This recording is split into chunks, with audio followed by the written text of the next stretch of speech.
Explaining entertainment and keeping you ahead of the culture curve. It's not just an empty slogan on this channel that we use for marketing purposes. No, we really mean it.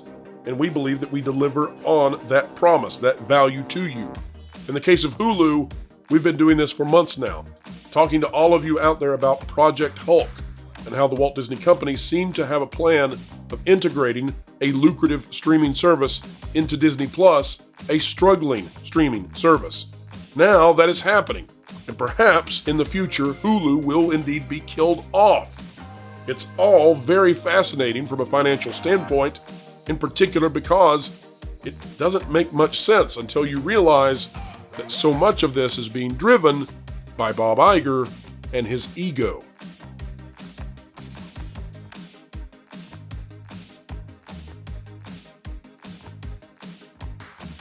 Hello, folks. Welcome back to the WDW Pro channel.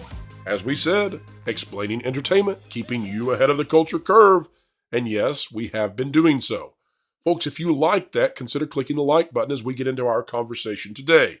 We're talking today about the strange situation, the scenario in which Disney decides to strap Hulu onto Disney Plus in an effort to help Disney Plus, but perhaps siphoning off the success of Hulu, which is far more profitable for Disney. They don't care.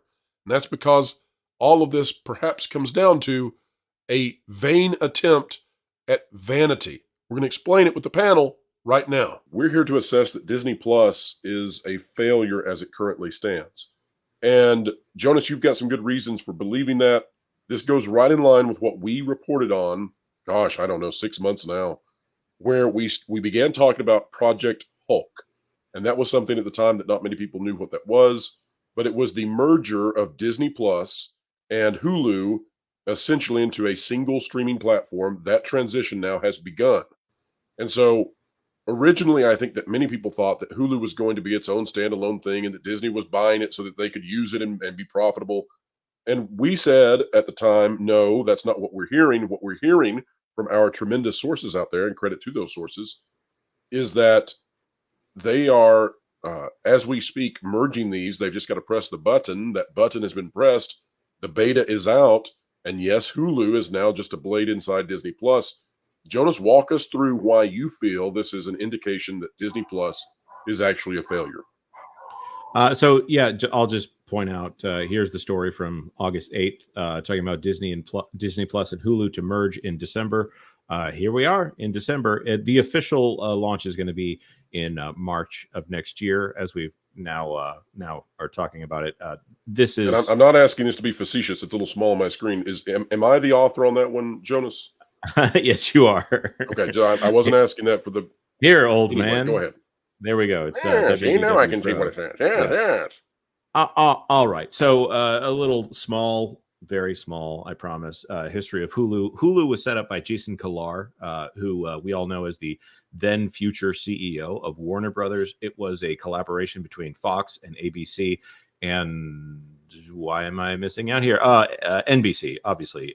Comcast has this thing. It was streaming of older shows that were still in that sitcom area, and eventually they turned into Hulu Plus. It was Hulu Plus, not with a little plus like everything is now.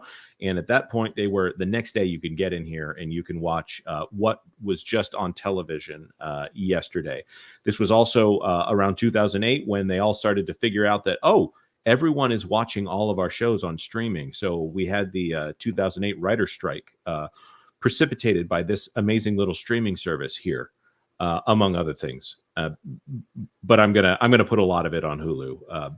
So Hulu has been building for a very long time. Well, we are in this phase now where everyone is trying to strike so hard. We want this thing to be as profitable as possible, as soon as possible. Therefore, we're going to be committing $7 billion in a year. By the way, those were the old Hulu figures when they started doing originals. $7 billion a year in order to build these things up. Well, the difference here between Hulu and other streaming services like Netflix and Disney Plus and Netflix are a subscription model. Hulu quietly and like a wonderful little boy has been doing all of the chores, doing all of the things it needs to do to actually be profitable.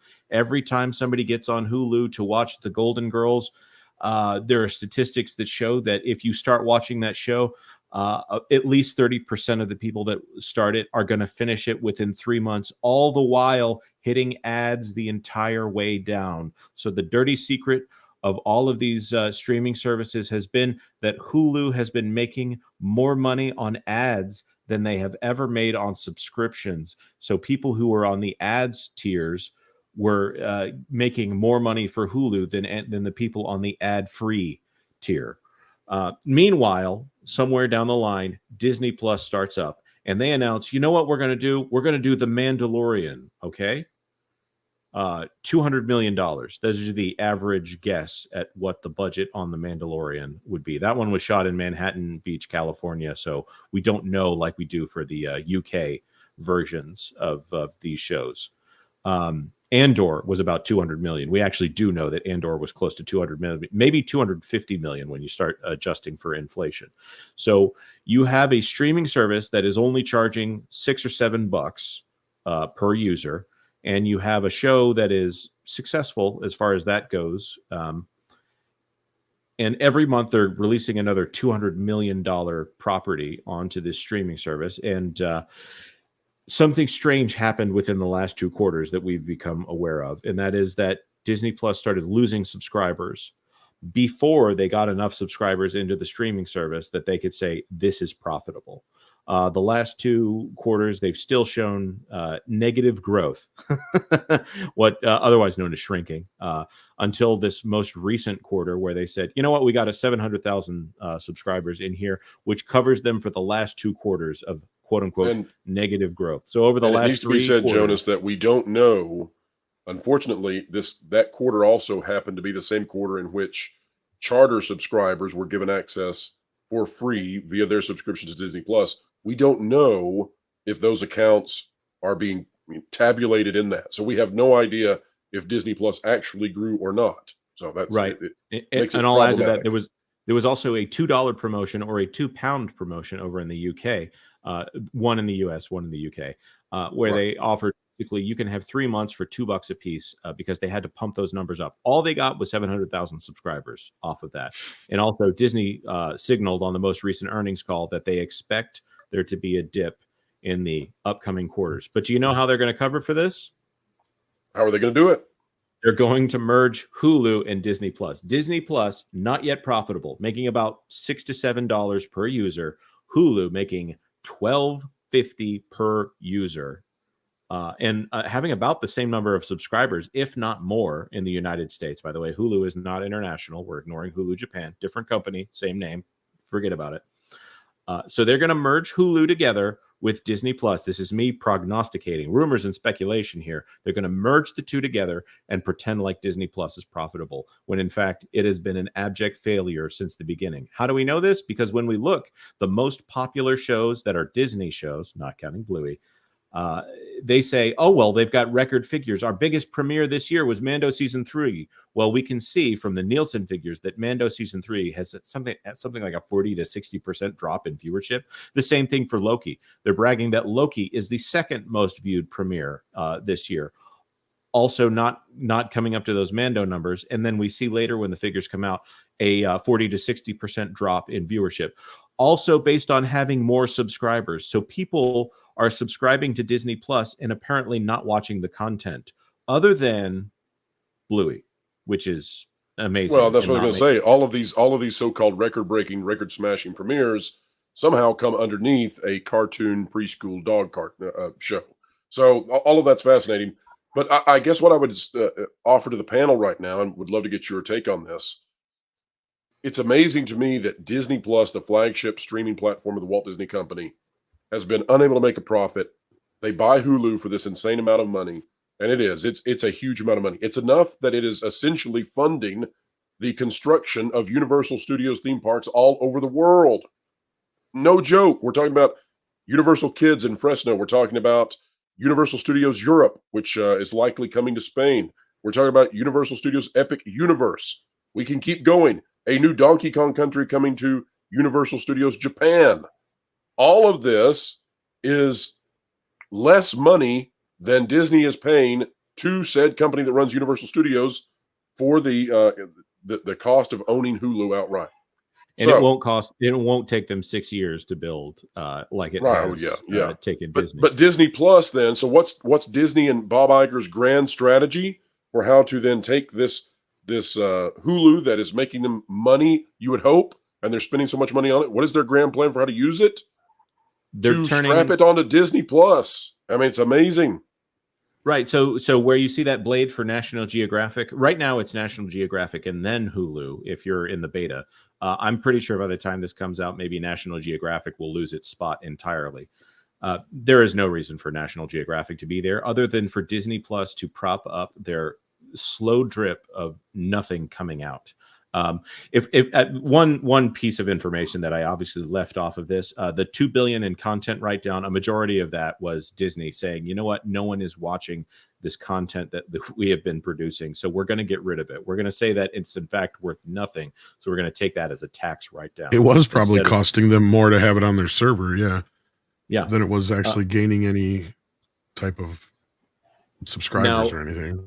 There is one other element that I would like to point out here with Hulu. Hulu makes its money off of content that people watch over and over and over again. And what is the top show for adults on streaming right now? Probably The Office, I'm guessing. I don't know. It's Suits. But the second here is Grey's Anatomy. Yeah. These long-running procedurals, dramedies, whatever you want to say, Grey's Anatomy is in season 19. This show is never ending. So all the things that we have supposedly moved past as an entertainment culture, these procedurals and these long-running dramas, these are what actually makes money on streaming when you bring it back to an ad-based model. So Grey's Anatomy, where's the list here? This Is Us, My Wife and Kids, ESPN 30 for 30, which, by the way, ESPN, I guess, is not a core brand because Bob Iger just said that he wasn't going to be moving core brands off of Disney Plus, which, yes, ESPN 30 for 30 is on Disney Plus right now. The Resident, Reba, Archer, How I Met Your Mother, Lost, Prison Break, The Hughleys, Bernie Mac, and Home Improvement, which, by the way, Home Improvement, that's already on the free ad-supported streamers right now. They've already been making ads money off of either Tubi or Roku or both. I forget which. So right now, Disney is cutting up all of this content that should have been on Hulu if Hulu was allowed to continue doing what it's doing. So Hulu is being, they've now had to spend an additional $8.61 billion on top of the $15 billion that they've spent on Disney Plus. And they're going to be gutting Hulu to put it as part of a tile on Disney Plus. Some Disney Plus content is going to appear on Hulu. Hulu will still maintain as an app, which I think that's actually a great idea because it makes a lot more sense for people to subscribe to premium content on Hulu than it does for people to subscribe to Disney Plus for no reason and wait for essentially nothing also, to come Jonas, out. The majority of Hulu titles will be on Disney Plus, correct? Yes, and I don't know what's being held over here. I don't know if it's content deals. I don't know if it's things that are very specific to Hulu, like, I don't know, The Handmaid's Tale, which I don't think that still has viewership because, again, it's that HBO-style premium content that everyone was so addicted to. All these studios were so addicted to over the last few years because they thought it would still sell streaming subs. Who knows? I don't know what the differentiating line here is, but Hulu offering Disney Plus as an add-on within their own app makes a lot more sense than Hulu being Disney Plus, being a part. Let me make a rudimentary analogy.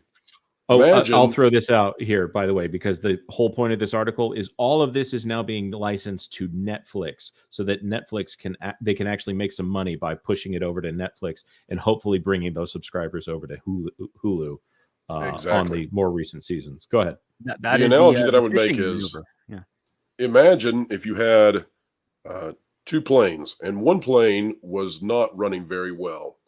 And you're the Walt Disney Company. You said, well, you see that plane that's flying very high in the sky, and it's just doing perfectly. We own 2/3 of that. We're going to spend a huge amount of money to buy the final remaining part of ownership on that plane.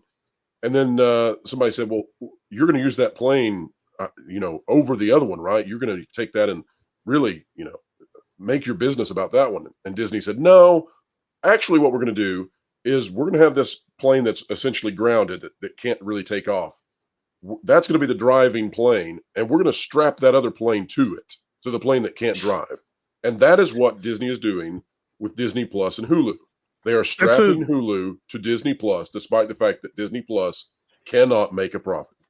That's pretty much it. We have an example of this already. Basically, let's just skip over the fact that Disney is forced to be stuck with Hulu regardless, right? Mm-hmm. So let's just say they're making the best out of a bad deal. And in that, what they're doing is the same exact thing that CBS All Access did with Showtime back in the day. They kept combining the numbers to make CBS All Access look more profitable and bigger than it really was. And this is why they ended up eventually just shuttering the whole idea and switching it all over to Paramount Plus. Same thing here is going to happen. You guys are 100% correct. Hulu, though, it only has a U.S. base, though. Like, it's not worldwide. So that's the only difference between that and Disney Plus, as far as I see, as far as the streaming platform goes. But right, and I will add that because Hulu was owned by other people and Disney knew that they were going to eventually buy the entire thing, Disney exercised complete control of Hulu because they rewrote their bylaws so that they did not have to consult with the other, the minority holder, which is Brian Roberts from Comcast, who controls Comcast and which controls NBC Universal. So they intentionally kept Hulu out and allegedly kept Hulu outside of foreign markets, and everything that is on Hulu in America is on Star overseas. So when you see all of these great figures for Disney Plus overseas, it is because they're essentially selling two subscription services as one overseas. Well, and the reason why Hulu and Netflix worked so well in tandem for as long as they did before the streaming war really kicked off was that Netflix handled more of the movie things and their original content. Hulu, their big thing that in the US that made them popular was they basically replaced TiVo. Because no longer did you have to have cable and did you have to have TiVo to catch your cable shows, because 90% of the shows that shown on television ended up on Hulu 24 hours after the fact.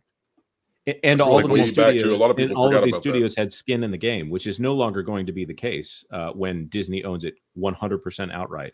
The exit of The Office from Hulu because it went to Netflix, that obviously benefited NBC. Now The Office is on Peacock, and nobody's watching it on the level that they used to. So the secret here, of course, is that South Park's the same. The exit off of Hulu was a huge hit to the value of Hulu. Yeah, it's part of the fishing mentality that's happening right now with a bunch of the studios. They are licensing out their properties to other free streaming services or other well-known streaming services in the hopes that when those licenses expire, the audience will move over to that streaming service to not only see the comfort shows that they love, but also the new content that's coming out. Hulu was actually very successful with this because if you remember in America, if you were watching a show on broadcast television, you would every once in a while would get a little cryon that says you can stream this on Hulu tomorrow or catch up on the shows on Hulu next day. That was basically their marketing ploy to get people to go over to Hulu after the fact. If they discovered a show they liked brand new and they wanted to catch up, you went to Hulu. Same thing that Netflix did when they advertised on TV for a brief spell back in the early days. This tactic is being done again. Disney doesn't look like they have any marketing strategy to do that, to even let people know this is happening, unfortunately. So they're going to get quite a reality check in the coming months. Beyond that little dip they're projecting, it's probably going to be more of a dive. Mm-hmm. Man, I love it when you talk script. The only other thing that I will add here is that Netflix, they get to dictate Nielsen numbers. Essentially, there are things that no one knows about, and then they appear on the Netflix front page, and then they are dominating the Nielsen figures for some time after. Flushed Away, the Aardman animation that looks like claymation. Sorry, it's not Aardman animation, or is it? Was that what DreamWorks? Whatever. It doesn't matter what it is. It's an old, not bad film, and Netflix put it on the front page, and all of a sudden it starts showing up on the Nielsen ratings. They didn't advertise it. They just put it in front of people for a brief period of time. So the strategy here, as you're saying, with fishing, is they can put more shows like Grey's Anatomy. They can put Lost, which Lost is down on Hulu, and if you remember Lost, you might go seek it out, but now it's going to be in front of people over here on Netflix. Disney playing ball with other studios is a much better strategy for them than trying to say, no, it's our ball, you have to come to my house to play. So that's all I have to say about that. Yeah, I mean, it's just it's a phishing scheme, and at the end of the day, like you guys were saying, and I agree. Like we saw it this morning, Tubi is picking up the Snyderverse movies, and Yes, most of the which DC films actually, yeah. And I've been like just laughing because this is again like if they had any desire or designs to sell this thing to the Snyderverse rights to Netflix, they just went out the window with them selling them to Tubi. So that's why I just see this as like, no, all they're doing is trying to recoup their money at this point. And this is what we're going to continue to see. It's going to be just like it was back when all we had was Netflix and Hulu, and everything is just going to be, if you don't find it on Netflix, it's probably on Hulu, or you just better hope that you still have a video store you can go find it at, or buy it on Amazon on DVD or whatever, because that's where we're at again, kids. The Script and I have been saying it for a while. I know you guys have been saying it since you've been part of the game. It's just basically, this is not going to work. Streaming does not work. It is not a structure that works in a way outside of old stuff that nobody is paying for anymore. Then you can profit off of those things, right? Even Zaslav was the first one to come out and admit it. He's like, look, this is not going to be a profitable thing. HBO Max is not going to work the way we want it to. We need to get our stuff out there. There's no reason why we shouldn't have our old shows out on these, what do you call them? SVOD or whatever it is. They're AVODs. There's subscriber VODs, and then there's AVODs. So ad support. Hulu is the AVOD. Yeah. AVOD, that's what I mean. The only reason Peacock is failing is because they have nothing new that people want to watch. It's NBC. NBC has not been producing good stuff for years. No. So that's why SNL is moving the needle then. No, they're just fortunate they had the rights to Yellowstone all these years, basically. Well, pretty much. That's a very good point. And they're a repository, and they're trying very hard to there's a whole different business model there with Peacock. We'll see if it ever works as far as streaming goes, but it serves their business model well to say, you know what, we're going to sell this to Netflix, we're going to sell this to Prime, and it's our nice little archive here. If anybody knows that we're over here, if they ever want to advertise it for Sirius instead of just trying to tack on Xfinity subscribers, they're gonna have to get more serious about it if they want it to grow. Mm-hmm. Well, and I know you got to get to super chats, and I know a couple people have to leave and all that kind of stuff. But I just got to say, it's going to get to the point where they're going to realize that streaming has killed two of their biggest revenue streams. First, it killed physical media because they're not supporting that properly. And secondly, it killed cable and network television, because sooner or later they're going to realize, oh my God, we just traded off what was extremely profitable network and cable rights over to just pennies to these streamers. Because that's all they're going to make at the end of the day. It's going to be like basically what we do on YouTube, right? Like we literally get like a penny per view at that point. Like that's what it's going to be like for them, right? It's just going to be sad. It's not a way to be. The big difference is we're not spending $300 million on a production, kids. That's the big difference. I'm not demeaning what we do. Because we're not Marvel or Lucasfilm. And folks, just like the end of Hulu's independence from Disney, we have reached the end of this video today. So we hope you enjoyed it, and if you did, consider clicking that like button, share, subscribe. When you click it, you stick it to the algorithms. It's the notification bell. We hope all of you out there are having wonderful and happy holidays, and that you're spending it with families and friends and loved ones and all of that. Please take time, folks, to find a way to give as well. It's good for you, not just the people that you give to. So consider it. Folks, as you head out the door, like, share, subscribe, click it, stick it to the algorithms. It's the notification bell. Drop a comment down below. Let us know your thoughts. And wherever you are and whatever you're doing, keep learning, keep growing, and stay jolly.